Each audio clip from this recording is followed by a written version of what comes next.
qué vidrios se me clavan en la lengua porque yo quise olvidar y puse un muro de piedra entre tu casa y la mía? Es verdad, ¿no lo recuerdas? Y cuando te vi de lejos, me eché en los ojos arena, pero montaba a caballo y el caballo iba a tu puerta. Con alfileres de plata mi sangre se puso negra y el sueño me fue llenando las carnes de mala hierba. Que yo no tengo la culpa, que la culpa es de la tierra y de ese olor que te sale de los pechos y las trenzas. Federico García Lorca, Las bodas de sangre. La primera vez que salí del país iba para Alemania y tuve que tomar un vuelo de conexión en el aeropuerto Barajas de la ciudad de Madrid, año 2015, ¿ok? En la entrada del aeropuerto Barajas había un cuadro así bien grande, bien llamativo. Representaba dos figuras humanas abrazándose, ¿sí? Dándose un abrazo. Y debajo había un verso del poeta Miguel Hernández que decía: alrededor de tu piel ato y desato la mía. Reciban una cordial bienvenida al noveno episodio de nuestra serie sobre los estudios de traducción o traductología.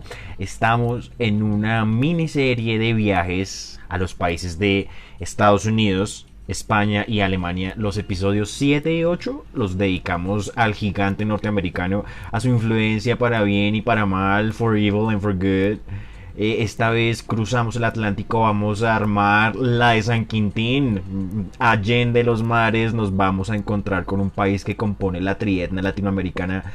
Es el país de Amparo Hurtado, el país de Conchita Otero, el país de García Lorca, el país de Miguel Hernández, el país de Antonio Machado, el país de el periódico que se llama El País, La Nación del Flamenco, las tapas, la paella, de donde vienen la estopa, la nación de las comunidades autónomas, una de las pocas naciones que se toma la traducción como un asunto científico y disciplinar, el país de Francisco Franco, de la Segunda República, el país que queda bajo los Pirineos, el país del laberinto del fauno, del bar de Almodóvar, la tierra de donde partirán los barcos que van a llegar a América, la tierra que era el Al-Ándalus, la nación de la tauromaquia, donde queda Madrid, Barcelona, Valencia, donde queda Granada, donde queda Lugo. Es el país de Rosalía, es el país de los ángeles del infierno, es el país de los Pata Negra que estamos escuchando de fondo, es el país de los Ketama, de Mecano,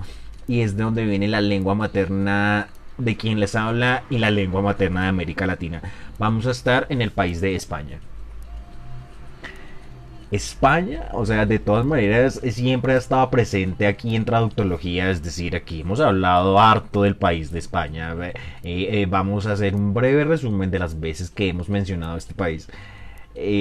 Por ejemplo, Amparo Hurtado, sí, la hemos visto bastante, tiene un video en YouTube donde o sea, la invitan a hablar en el acto inaugural del quinto Congreso Latinoamericano de Traducción e Interpretación. ¿Sí? Lo organizó el Colegio de Traductores Públicos de la Ciudad de Buenos Aires.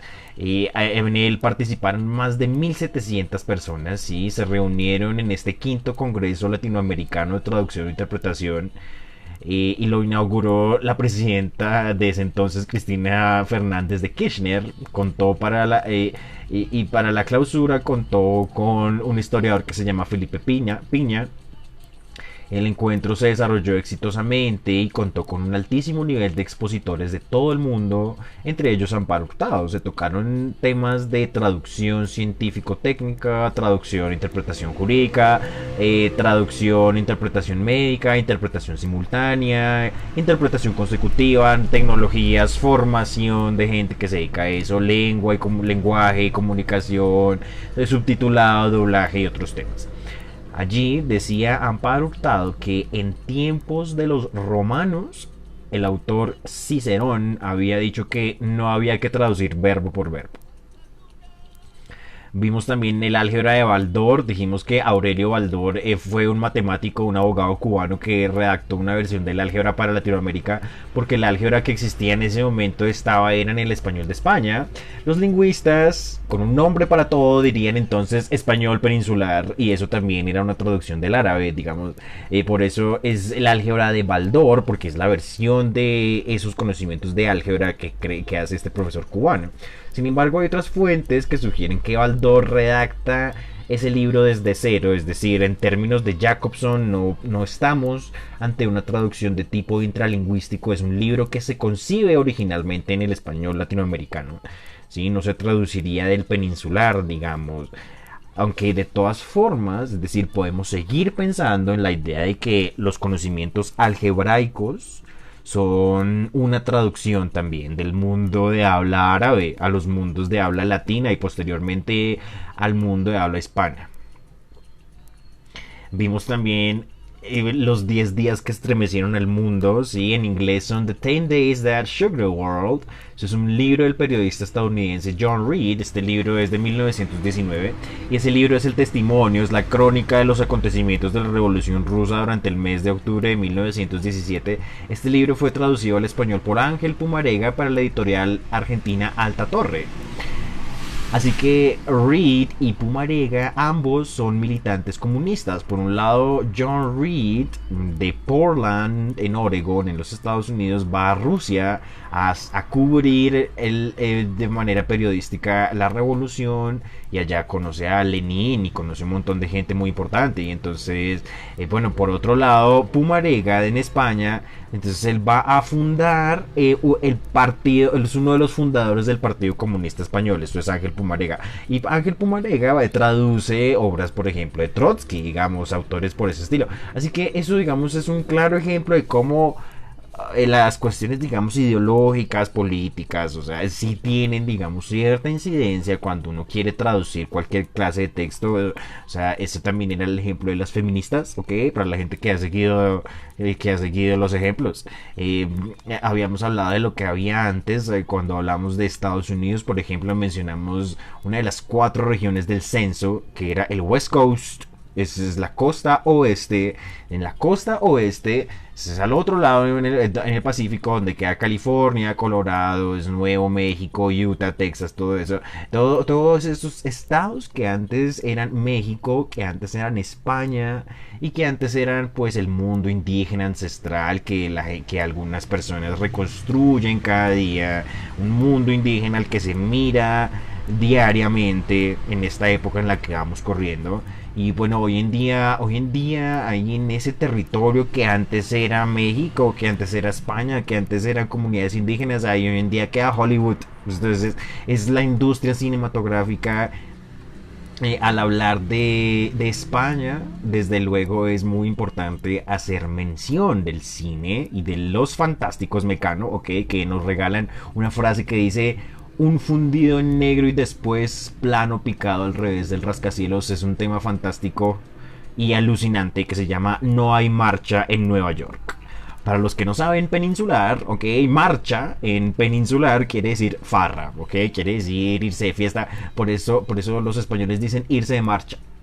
Así que, ¿qué Nueva York habrán visto los Mecano que no había marcha? Imagínense, en fin, en esa canción mencionan una película que se llama Children of a Lesser God. Y como esto se llama, pues, traductología, nos interesa saber cómo se traducen las cosas. Esa película en español se llamó Hijos de un Dios Menor. Hijos de un Dios Menor es una película también fantástica que trata sobre el tema nada más y nada menos que del lenguaje de señas. En alemán se dice Gebärdensprache. Uno cierra y abre el puño de la mano, así como si estuviera ordeñando una ubre, y esa es la señal para leche, según el profesor Robert Sapolsky. Ahora lo que vamos a ver en los próximos 2 episodios será las comunidades autónomas, las capitales, personajes importantes, ríos, ciudades, monumentos. Vamos a ver a los autores, a Amparo Hurtado, a Conchita Otero, vamos a ver a Cicerón. Hablaremos de la noción de modalidad de traducción, su relevancia en el pensamiento traductológico. Vamos a leer el Quijote. Vamos a ver cómo la aventura va guiando nuestras cosas. Haremos el análisis de un verso de García Lorca, el español, el alemán, de las bodas de sangre. Leeremos la disertación doctoral de Concepción Otero Moreno, o como la conocen sus estudiantes, Conchita o Frau Otero, ¿ah? Porque es importante hacer homenajes y menciones a aquellas personas que se admiran y aquellas personas que guían nuestros caminos. Les contaré pues quién es Conchita, hablaremos de alfaqueque, de los alfaqueques, seguiremos leyendo teoría de traducción, seguiremos dándole el fuego a los hombres mientras comparamos las lenguas y las culturas con el propósito de mejorar nuestro aprendizaje de lenguas extranjeras. Hablar de España desde Latinoamérica es fundamentalmente hablar del encuentro desde 1492, desde el tiempo de los barcos de la Pinta, la Niña y la Santa María, hasta los días en que Rosalía dice que pone palmas sobre la Guantanamera. Así que, como siempre, willkommen, bienvenue, welcome, Fremde, étranger, stranger, glücklich zu sehen, je suis enchanté, happy to see you, bleibe, reste, stay, wir sagen, willkommen, bienvenue, welcome. La geografía, según Wikipedia, en España, una comunidad autónoma es una entidad territorial que dentro del ordenamiento jurídico constitucional español está dotada de autonomía, tiene instituciones, representantes propios y determinadas competencias legislativas, ejecutivas, administrativas, lo que la asimila en muchos aspectos a entidades federadas. Podría decirse que España es cuasi federal, digamos. En orden alfabético, las comunidades autónomas españolas entonces son Andalucía, son Aragón, el Principado de Asturias, son las Baleares, las Canarias, las islas, ¿no? O sea, es decir, las Islas Baleares, las Islas Canarias, Cantabria, Castilla y León, Castilla-La Mancha, la Cataluña, la Comunidad Valenciana, Extremadura, Galicia, la Comunidad de Madrid, la región de Murcia, la Comunidad Foral de Navarra, el País Vasco, La Rioja, y en África la Comunidad Autónoma de Ceuta y la Comunidad Autónoma de Melilla. Mucho nos podemos quedar hablando de las comunidades autónomas, por ejemplo, del andaluz, del dialecto andaluz, del reino de Aragón, del catalán, de historia de los reyes católicos, del asturiano, de la amada Mallorca, de los alemanes, de Valencia, de Alicante, de Benidorm, de Extremoduro, de Robe Iniesta, del gallego, de Lugo, de Compostela, de la Puerta del Sol, de Mecano, del acento costeño español, del extraño idioma de los vascos, de Gustavo Bueno, de África y Marruecos y su cercanía a la península.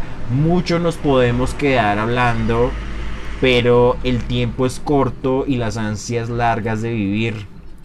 Así que Amparo Hurtado desde Valencia, en la Comunidad Valenciana, en la costa del Mediterráneo. Allí quedan las ciudades de Alicante, Benidorm, queda un pueblo que se llama Cullera. Se habla el valenciano, que no es nada más que un dialecto del catalán. Es decir, se puede pensar en el catalán de Barcelona, de Cataluña, como el catalán oriental, y el catalán de Valencia sería el catalán oriental, sería el catalán occidental, digamos, pero esa es la misma lengua. O sea, el catalán oriental, catalán occidental, sí, el de Valencia y el de Barcelona. El fenómeno, ese es el fenómeno interesantísimo del valenciano, ese es el mundo de Amparo Hurtado. Amparo Hurtado hizo un doctorado en París sobre traductología y ha dedicado su vida a la reflexión sobre el acto de traducir. Habíamos mencionado que, aparte de la pandemia, era Amparo Hurtado quien daba pretexto a nuestro podcast.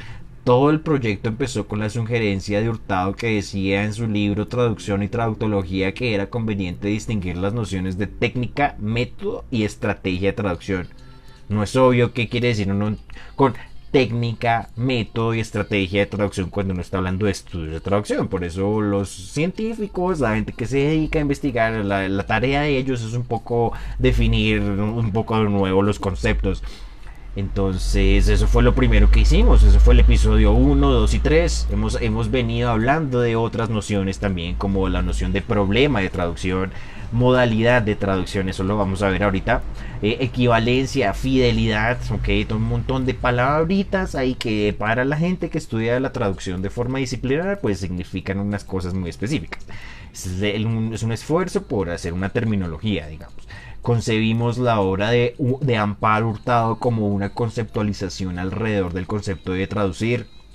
Eso es traducción y traductología, un intento de proveer a los estudiosos de la traducción con la nomenclatura y la terminología adecuada para analizar su objeto de estudio. Eso es el libro de Hurtado. Supuestamente esto también lo estábamos haciendo para presentarnos a la convocatoria Diarios de Pandemia de la Universidad Nacional del Espectador. Pero no, al fin decidimos que no lo vamos a enviar y bueno, no vamos a pensar que esto fue tiempo perdido porque no lo fue. El proyecto de traductología empezó incluso antes de esa convocatoria, así que pues la Universidad Nacional de Colombia, ¿qué viene siendo? ¿Qué viene siendo la Universidad Nacional de Colombia? Cuando en el canal de YouTube invitan gente a hablar con ese supuesto lenguaje inclusivo, ¿sí? Entonces hay gente que sale diciendo todas, todos y todes. Y eso pues es un canal institucional de la Universidad Nacional de Colombia que permite eso cuando es la misma academia, la misma Universidad Nacional es la que se tiene que estar poniendo en la raya con cómo se está utilizando el lenguaje, cómo se usa el idioma castellano, el idioma español que viene del país del cual estamos hablando en este momento. No podemos pensar que la RAE es una institución europea y patriarcal y un montón de cuentos que se echa la juventud de muchos países latinoamericanos. Pues hay que respetar las reglas del juego, ¿no? Hay mucha gente que le gustan los juegos y los juegos tienen reglas y ya, pues es así, uno tiene que seguir una especie de reglas y es de esa manera. Entonces la discusión sobre el lenguaje, tremendísima.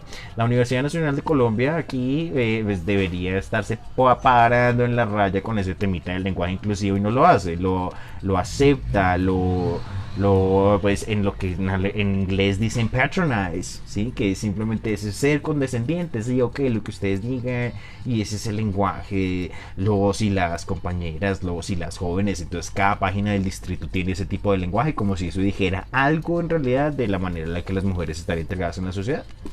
Pues ya hemos dicho varias veces que eso no es de signo lingüístico, hemos dicho esa frase, no se trata del signo lingüístico. Así que bueno, pues ¿qué es la Universidad Nacional de Colombia? Así como dijo un amigo, uno no vive de publicaciones porque de todas maneras ahí no le iban a dar uno plata, solamente iban a poner el nombre de uno ahí, ya que uno está vinculado con ellos y ya, bueno, muy chévere ahí que le vinculen el nombre, pero pues no daban plata ni nada en ese convocatorio. Entonces pues bueno, decidimos que no nos vamos a presentar a Diarios de Pandemia. Igual ya pasó, la fecha era el 22 de enero, era el último día que se podía enviar. Eso no se envió, no importa, seguimos de todas maneras acá. Vamos a hacer episodio 9, 10, 11, 12, al menos vamos a hacer al menos 12 episodios en los que vamos a estar hablando de Übersetzungsteorien, de teorías de traducción y un montón de cosas muy interesantes que vamos a estar hablando. Así que continuamos con España, vamos a hacer un poco freestyle ahora, ok. Eso quiere decir que hasta aquí hacemos lectura de libreto,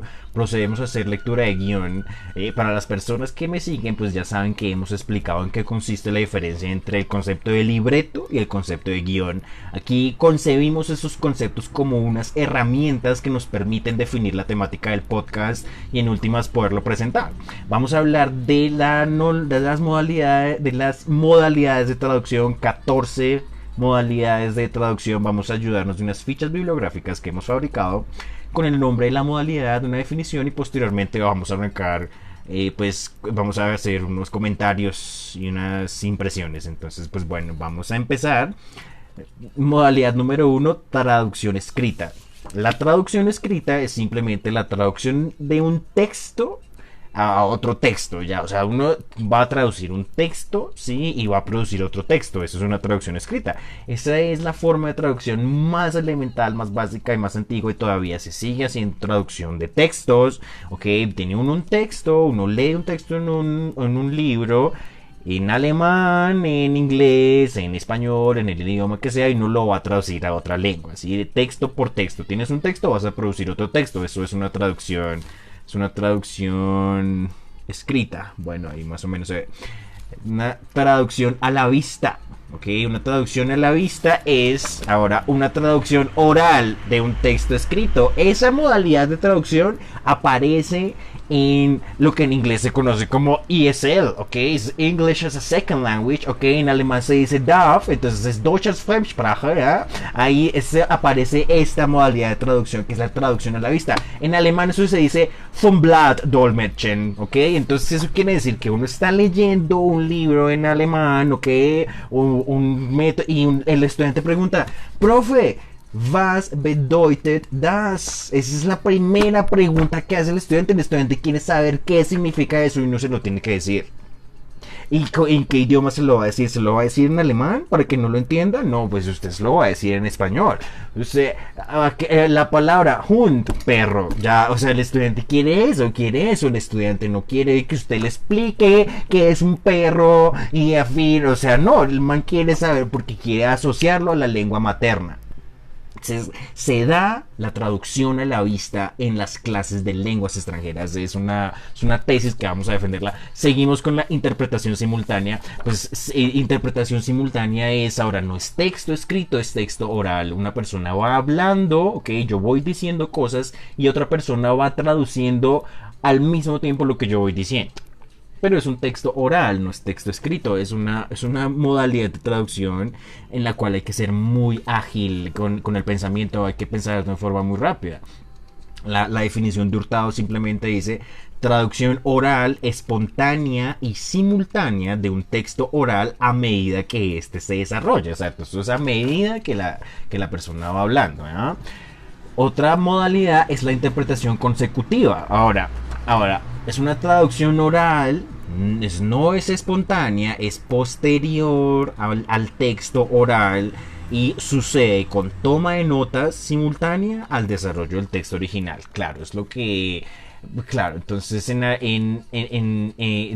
lo que se llama la toma de notas, ¿sí? Las técnicas para tomar notas en la interpretación consecutiva. Una persona va hablando, pero no ocurre simultáneamente, ocurre posteriormente, ¿sí? O sea, el hablante acaba su discurso, uno toma notas, ¿sí? Pues, según eso, pues uno va traduciendo qué fue lo que dijo la persona. Pues eso también tiene toda su ciencia de cómo se toman las notas en la traducción, en la interpretación simultánea, ¿sí? Lo que en alemán sería el Dolmetschen y eso, es que se contrapone a Übersetzung, ¿sí? Übersetzung es escrito, ¿sí? Dolmetschen es oral, pues claro, es otras técnicas diferentes. Interpretación de enlace, dice traducción oral de conversaciones de tipo político, de negocios, suele tener una doble direccionalidad, es decir, es directa y es inversa, ¿sí? Lo que diríamos directe Übersetzung un inverse Übersetzung. Ahora, directo, ¿sí? Quiere decir que uno traduce a la lengua materna, ¿sí? De la lengua extranjera a la lengua materna. ¿Sí? En mi caso, traducir del alemán al español, eso sería una traducción de tipo directo, porque es mi lengua materna. Ahora, inverso es traducir a la lengua extranjera, del español, en mi caso, al alemán o al inglés, que son las lenguas que yo manejo. Digamos, yo no sé francés, por ejemplo, no sé italiano, bueno. En fin, entonces es de interpretación de enlace para cuestiones de política, de negocios. El susurrado es lo que en alemán dicen Flüsterdolmetschen. Entonces dice interpretación simultánea que se efectúa en voz baja al oído del destinatario. Exacto. Entonces uno habla pasito así al oído de la persona mientras, digamos, eso, exacto, en alemán entonces está lo que se llama Gerichtsdolmetschen. Entonces eso es traducción simultánea en tribunales. Entonces es la traducción de tribunales, ¿ok? ¿Ustedes se imaginan qué es trabajar traduciendo en tribunales? Es una vaina impresionante. Hacer traducción de tribunales en español y alemán es una vaina muy impresionante. Entonces, claro, el juez, ¿sí? Va hablando, va diciendo cosas y el intérprete le va susurrando al acusado y en fin, bueno, eso se ve en los juzgados y en los tribunales y eso. llegamos al arte de los artes, el doblaje, ok, o sea, es lo que es en alemán se dice Synchronisierung, sí, pues eso es lo que llaman Synchronsprecher, ¿ya? Que son las personas que se dedican a hacer doblajes de forma profesional, sí, o sea, pues eso la gente estudia para hacer eso, es toda una carrera universitaria. España, ok, España tiene una gran tradición de eso, entonces, bueno, la definición dice: traducción audiovisual en la que el texto visual permanece inalterado y se sustituye el texto oral por otro texto oral en otra lengua, exacto. Entonces son los actores de doblaje, exacto, son una especie de, también tienen que interpretar emociones, tienen que aprender cómo actuar, en fin, también es un tipo de actuación, es un tipo de interpretación. Pero particularmente no soy muy fan del doblaje, la verdad. Me gusta más el subtitulado, me gusta mucho más ver el subtítulo que el doblaje. No lo aguanto, a veces los doblajes no me gustan tanto. Particularmente acá en Latinoamérica hay un monopolio en México, ok, de los doblajes. O sea, son ellos los que se dedican a doblar todo lo que llega acá a Latinoamérica. Son ellos, es mexicano y eso es la película de Shrek, ok, eso es Shrek. Y el burro, ok, el personaje de Donkey, y entonces en español es un mexicano, güey, habla así de tamales, y pues eso es una cuestión muy, muy mexicanizada, porque pues es México el que tiene ese monopolio de doblaje, ok, o sea, pues eso está allá, se hace más que todo eso allá en México. Bueno, muy bien, las voces superpuestas, ok, esto es, digamos, otro tipo de traducción audiovisual, se utiliza en documentales, por ejemplo, o sea, y se superpone a la traducción del texto original. Es algo que hemos visto en documentales, precisamente. Hay un hablante, digamos, hablando pasito en inglés de fondo, digamos, y sobre el hablante hay una voz que va hablando en español y va diciendo lo que está diciendo el hablante. Entonces la persona va hablando inglés pasito, así se escucha que habla en inglés de fondo, y uno escucha duro así. Eso se llama una voz superpuesta, es una de las modalidades de traducción de corte audiovisual. Subtitulado, el subtitulación es de mis técnicas preferidas, porque es que esto respeta, la subtitulación respeta la actuación, respeta el trabajo actoral. Entonces eso es la escena de Back to the Future, ok, es el ejemplo que yo siempre le doy a la gente de la escena en la que Marty, ok, viaja al pasado, ¿cierto? Y tiene que hacer un teatro, una escena de que toca a la mamá, y que llega el papá a defenderla. Pero pues como es la mamá, no lo puede hacer, pues es una escena incómoda, se debe sentir la incomodidad de la cuestión. Claro, y eso en inglés original es mucho más intenso que en el doblaje latino. En inglés original eso se siente de una forma así muy intensa. Claro, es lo mismo que ver el cine alemán, ok. Hay que ver la vida de los otros en alemán original, sí, hay que ver El Experimento en alemán, todas esas películas alemanas impresionantes, el cine de Fatih Akin, hay que verlo en alemán original con subtitulado, y eso es una forma en la que uno escucha de una forma más auténtica la lengua extranjera. Claro, muy bien, la traducción de los programas informáticos dice, eso es para traducir sistemas, aplicaciones, archivos, digamos, para traducir, digamos, todas las aplicaciones que usamos hoy en día, ¿no? Todo hoy en día, si usted no está desarrollar, si usted no está desarrollando una aplicación, ¿qué está haciendo usted con su vida? Nada, todo el mundo tiene que estar haciendo una aplicación. Entonces eso tiene que traducirse a los idiomas del mundo, porque la idea en esta sociedad global es que uno lo tiene que entender todo el mundo. O sea, pero ¿cómo hace uno para que todo el mundo lo entienda? Es una tarea muy difícil. Es una tarea muy difícil. La traducción automática, sí, lo que en alemán se conoce como maschinelle Übersetzung, eso está equivocado. Sí, eso se equivoca porque las máquinas no pueden hacer el trabajo de los traductores, no es posible, probablemente siempre va a estar presente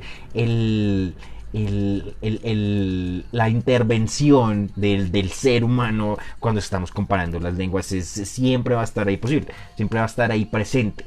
Entonces, pues bueno, pues aquí esto es un ejemplo de eso, ¿no? Incluso para traducir esos programas, ok, hay que contratar gente que diga, ok, esto se traduce así, esto se plantea así, se entiende así, en fin, ese tipo de cosas.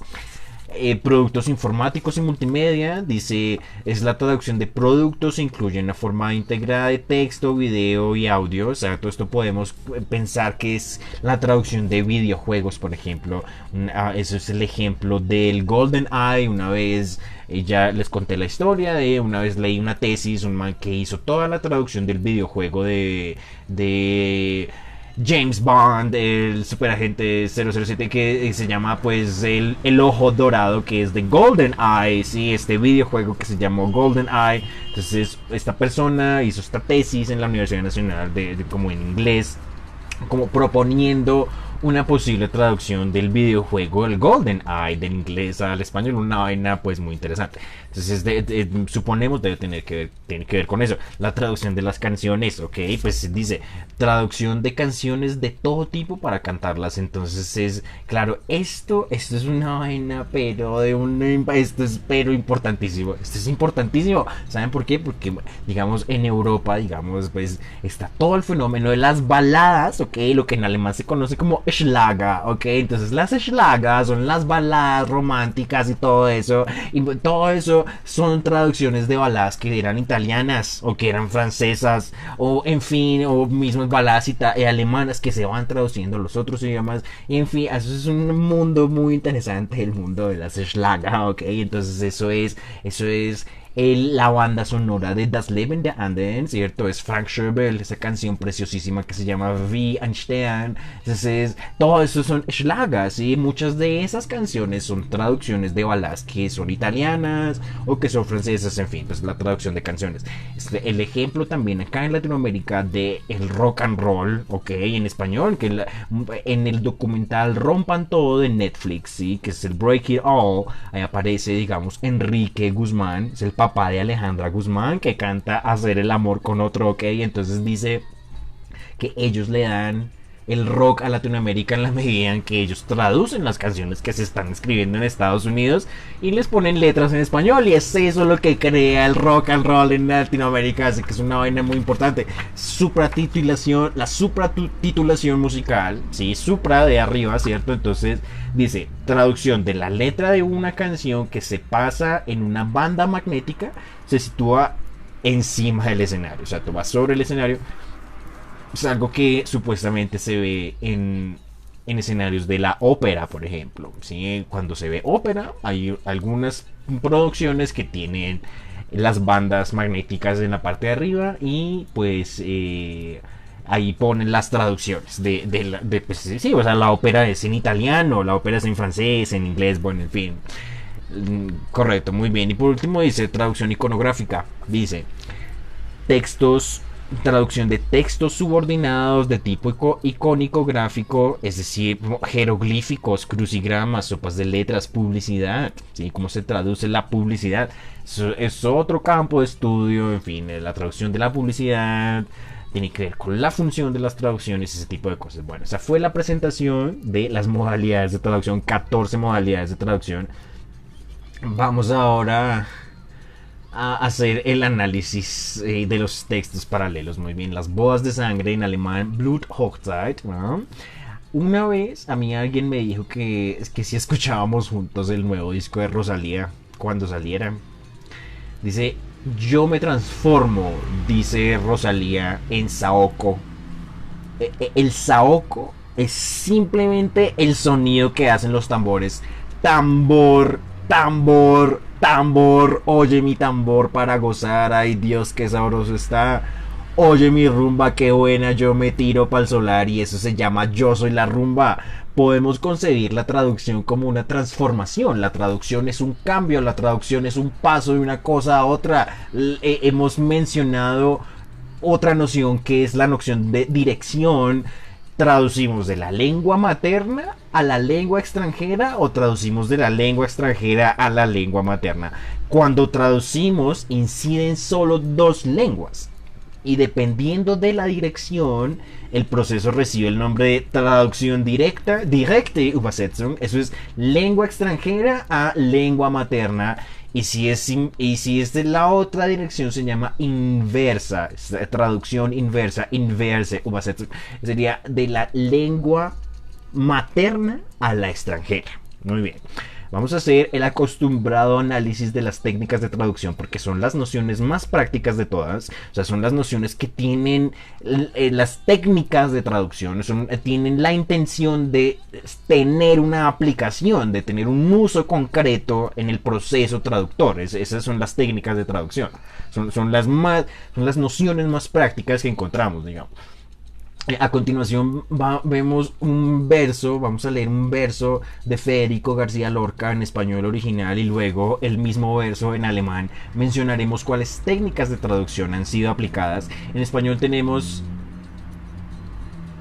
que yo no tengo la culpa, que la culpa es de la tierra y de ese olor que te sale de los pechos y las trenzas.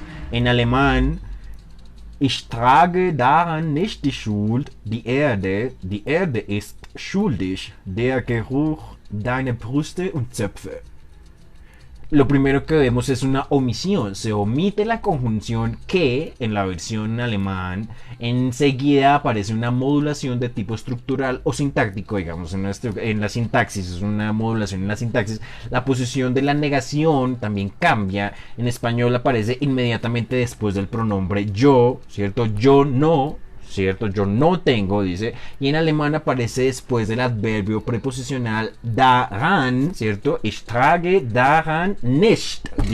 No aparecería después del pronombre, o sea, no sería ich nicht, o sea, yo no, ¿cierto? Esa es la sintaxis en español, yo no tengo no sería ich nicht habe, digamos, no, cambia la posición de la negación.